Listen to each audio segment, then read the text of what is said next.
morning, everyone. This is Dr. Hamid Behzad from the British University of Bahrain, and thank you for watching our podcast organized by the British Embassy in Bahrain. Today's podcast, we focus on mental health, a very serious issue challenging the world. And with me today, I have two very inspiring mental health professionals. On my right, I have Narjis Kazaruni, a clinical neuropsychologist at Gulf Diabetes Center and an executive board member at Mind Bahrain. Thank you for being with us here today, Narjis. And on my left, I have Mariam Rashidi, a counselor at the British School of Bahrain. Welcome, Mariam. Thank you. Overall, I'm very delighted to be here with you today to discuss these very important issues facing our community and, dare I say, the world. Mental health has become a pressing issue and nobody is immune.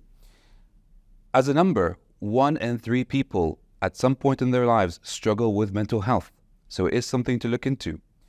Throughout today's session, we're going to be raising awareness towards mental health, the importance of well-being, and put a spotlight on what we celebrate today as World Mental Health Day. And I'll start off with Narjis on my right. Why is mental health so important? Well, the brain is part of the body, right? It's an organ in the end of the day, and it's part of our overall state of well-being. It's where does it all begin? When we want to think, when we want to feel, when we want to move, it all starts in the brain. So when we start at its source, we can more efficiently and a lot better, more accurately take care of the rest of our physical well-being. Perfect. No, just the same thing. Why is mental health so important? Yeah, I think just to build on what Narjis is saying here, mental health is about the way that we think, feel, and act. So just like we have physical health, we've got mental health. And that falls on a continuum or a spectrum. So when we have higher levels of mental well-being, then we learn better, we make more considered choices, we feel like we have the energy and the ability to develop our friendships and relationships. So it's a core part of our overall well-being, and we can't neglect it. Sure. And when we talk about, obviously, what's facing youth, so I'll start off with Narjis again. Within the younger generations, what is the main challenge that we're facing with mental health? Well, I think we have the most common things, which is the depression, and especially I would say is anxiety, especially when that child is going through a different or starting the next developmental period of their life, whether it's adolescence, whether it's middle school, whatever it may be, is that that adjustment period can be particularly stressful. And without the proper guidance during that adjustment period, it can lead to more intense sort of situations such as depression, anxiety, and so forth. Brilliant. The question, to be honest, that I have for both of you, I know everybody has a very interesting story to what got them into what they do today. Why are they in the career they are today? So just briefly, if I can find out, Mariam, in your case, what got you into this field? Sure. I don't know if it's interesting, but I can definitely share my story. So I immigrated to Canada when I was 17. And I think that was such a turning point in my life. It was such a tricky transition in a lot of ways. It opened up so many opportunities, but I still faced a lot of challenges. It was such a jump from everything that I was used to. It was such a different world that I had to adapt to. And then that just it posed some challenges.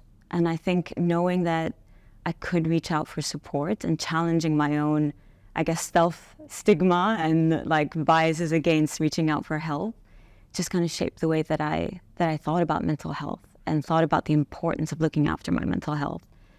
I started off in business school. Within a year and a half, I switched to psychology. And then my interest just grew from there. And I specialized at the master's level and just continued on from there. It's beautiful. That's a great way to get into it. I think this is something that we neglect. We love diversity, but it comes with its challenges. So I think that's a great story of how you battled that as well. Now, just over to you. Same question. What got you into what you do today? Well, I think I've always had a particular interest in this field. It started off with, wanting to work with kids with special needs, and then it kind of developed throughout university and throughout working, getting into the field, kind of developed into a more to adults and adolescents and so on. But I think that throughout my life, I've I think everybody goes through a lot of difficult periods and a lot of struggles. And one thing, despite feeling alone and in having to deal with all of those struggles, one thing that I always knew about myself is that there is more to life than just this, then more to life than what I'm perceiving and how I'm looking at the world. And I think I set that path, and I knew that at a very young age, and it's sort of just developed into today. Yeah. That's brilliant. I think this is something that I also share with my students a lot is don't get used to, or don't think you will always like what you have done in the past for your whole life. Things change. Your favorite dish changes, your favorite country changes, your favorite destination. All these things change. And I think this is the beauty of maturity and aging, is where you start to not only test, but kind of savor a lot of things around you and kind of know what you like and what you don't. So that's brilliant.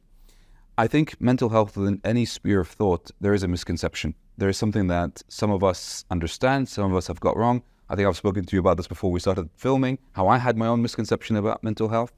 So, Mariam, with you, what's the biggest misconception you think about mental health?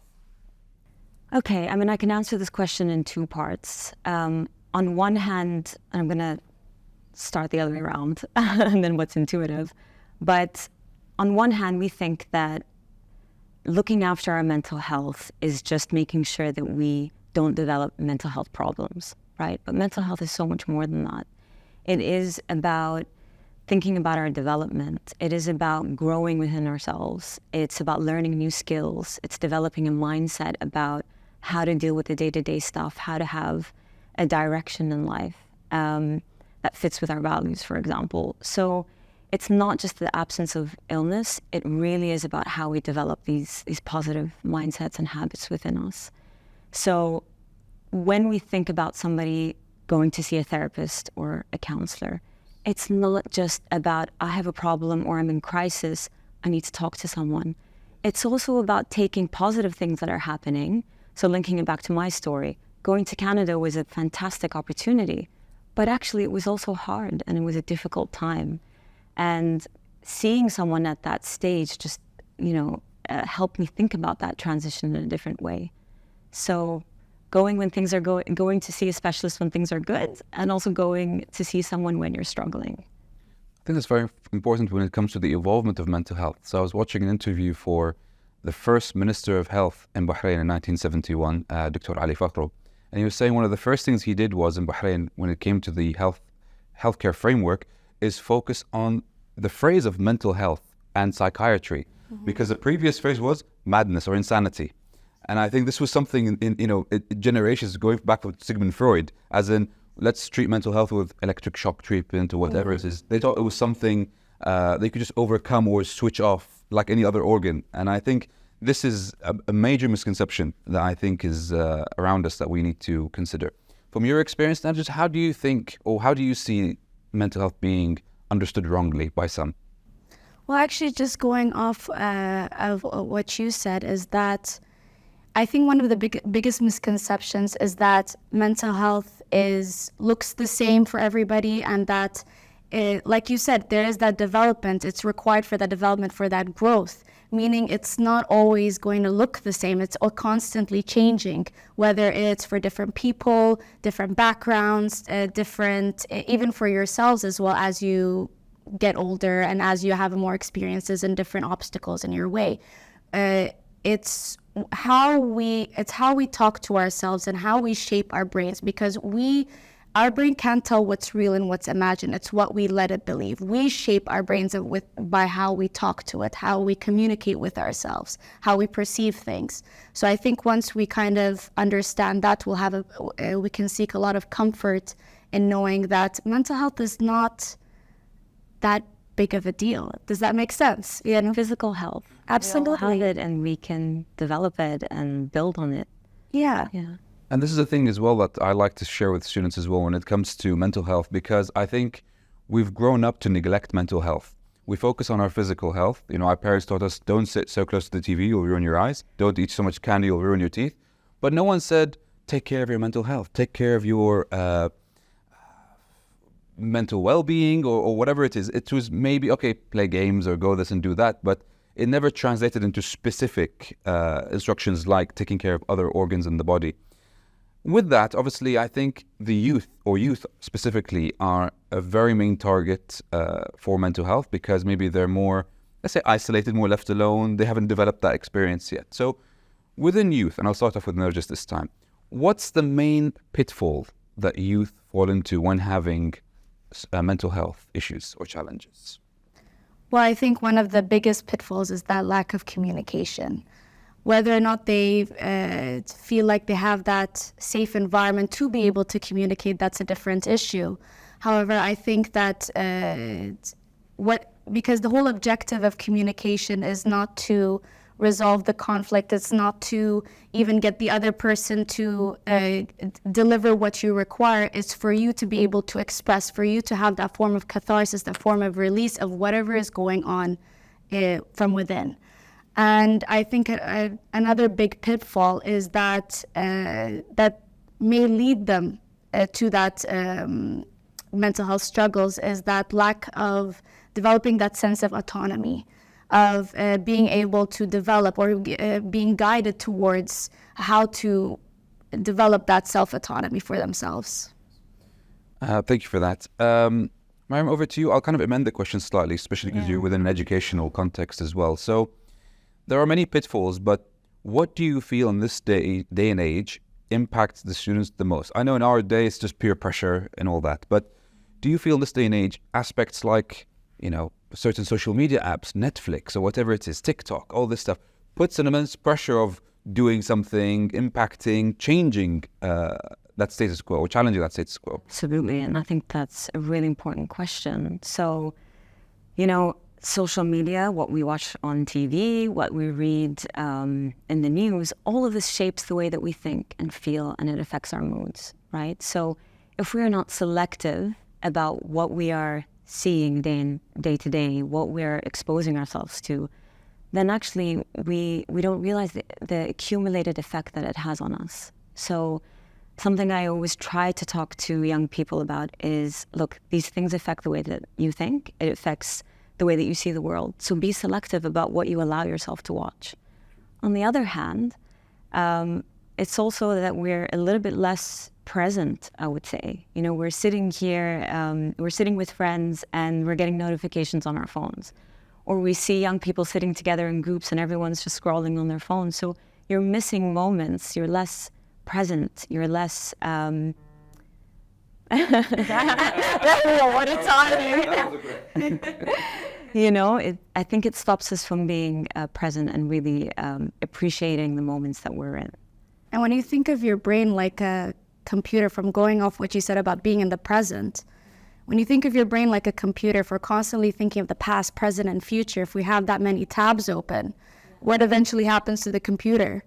It freezes, it crashes. So it's kind of overcoming the challenges mainly that youth are basically focusing on. And I think you're right, there's so many pressures that students are looking at today, and there is that peer pressure. The main thing I'd like to focus on as well is the element of people pleasing. Yeah. And I think that's that links to where I was at, which is, I don't think we also have enough conversations around what it means to disconnect from social media. Is that modeled enough by families and parents that we're a well-connected generation, but have we allowed, young people or given them that permission to disconnect when they need to?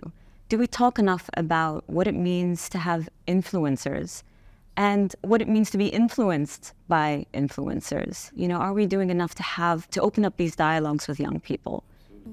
Absolutely. I think yesterday I had a technical issue with my phone, and I was disconnected for a couple of hours outside of Wi-Fi zones. Yeah. And I felt out of place. I literally felt, every place I would go, I'd say, have you got Wi-Fi? They say no, and I feel the walls are closing in. This is going to be bad. This is, even though, no one's trying to contact me other than, regular kind of messages, but I just felt disconnected. And, I wanted to just keep up there. So I think this is very important, especially because, again, if I kind of comment a bit on social media as well, going to people pleasing and trying to amuse others. Yes, there has been many clips that have kind of captured a funny moment and made people laugh. But what's dangerous now is people are trying to create or fabricate a funny moment. And in some cases, I've seen risk their lives, to film a shot, fall off this, fall off that, and injure themselves. And this goes back to a mental issue of trying to please, trying to amuse, trying to be accepted by others. And I think everything in life we can kind of pull at it, and it will get to mental health at the end, whether it's small or big. Following on, so with what we just said with the issues and possible symptoms, how can we, what's the best approach for these youngsters towards a solution, whether it's therapy or otherwise? I'll start off with Mariam this time.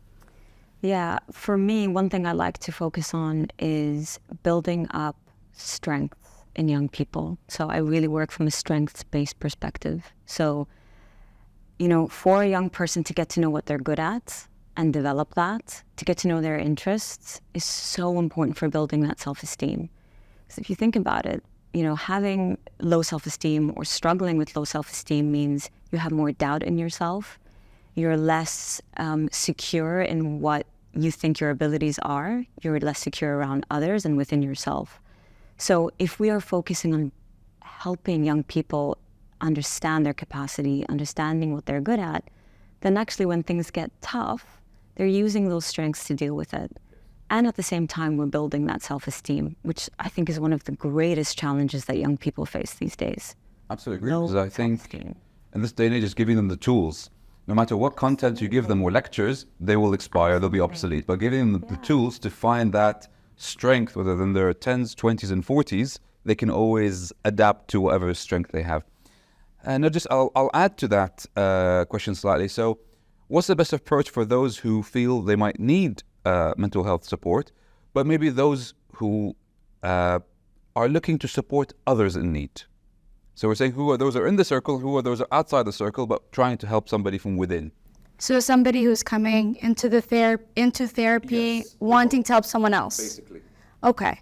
Well, I would say that what I like to do is always simplify complicated situations or complicated sort of tasks, because it may sound simple enough to give support, but whenever we're in that position, we feel a bit lost. So what I like to do is simplify that into steps, into protocols of understanding the situation completely, ensuring you ask questions from all different aspects, placing yourself into their position. If you were in that position facing that particular issue, what sort of aspects would you consider? What sort of factors were you going to consider, and ask those relevant questions before you brainstorm solutions. Everyone loves to skip the first step and go right into giving advice. Yes. And a lot of the time, that's not what the person is looking for, not what the person actually needs as well. Of course. Mariam, I'll add a bit more to that in the sense of what you wish youth would know about mental health, or their parents, adults. Well, what's something that you wish they took into consideration when considering mental health? I would say, it's okay to have difficult times. It's okay to struggle. It's okay to feel like you have periods of your life where you don't feel yourself and your relationships are struggling or your friendships are having a tough time. That can improve. That can get better, actually, with the right support. By making tough choices and making changes in your life, you can bounce forward, not even bounce back to where you were, bounce forward from that point. And so, if you're struggling, don't isolate yourself and speak up. Sure. Find somebody that you trust and speak up. I think this is very important. You said going backwards, and I always probably thought during COVID when I mentioned I saw what mental health challenges create, and I felt just like an Olympic sprinter. You gotta sometimes go backwards to kind of thrive forwards, just like a rubber band or anything. To get that velocity, you need to come sometimes. They say even when you hit rock bottom, the only direction is up. So I think there's always a positivity you can see within that case. So just before I go over to my last question, again, same thing over to you. Just what do you wish parents, teenagers, youth took into consideration when it came to mental health? Well, there's two things. One thing that I've already mentioned was the developing that sense of autonomy with your child, with the youth. We all go through adjustment periods, as you've said. We all go through difficult times, whether it's external factors or internal factors. And I think one thing that is important that maybe sometimes parents find it hard to kind of do is allow them to make those mistakes. Yes, they don't have that experience just yet, but that's how they develop that experience. You'll be there to catch them when they fall, but they still need to fall. And the second thing is that to just have that sort of, with those difficult times, there needs to have a sense of acceptance. It's part of life. Yes, it's difficult. I completely understand. You have every right to feel upset. You have every right to feel everything that you are going through. But what comes next? What are we going to do about it? Kind of developing that emotional intelligence as well. I think that's very important. I think if it's done on a micro level and kind of expanded to other households, all thinking that we will have a full kind of community change and shift. And I think this is very important because once we have, this level of acceptance is very important for even our, I would say, community development, social development as a country or as a society. And I think that's very important. My last question would be, what are the helpful resources for someone who's struggling, hesitant, shy to come out, to come to their school counselor, to visit a therapy office, to visit a center? What resources are available for those self-diagnosing? They feel they have an issue. What could they do? Great question. I think what I would say to anyone that is struggling, it's going to be uncomfortable. It's not easy to open up, especially if you feel you're not comfortable sharing to begin with. So aim for trust and safety rather than comfort. So go to someone that you feel that you trust, whether that's an older sibling, whether that's a parent or a teacher, someone that you feel has your best interest at heart, and start the process of opening up.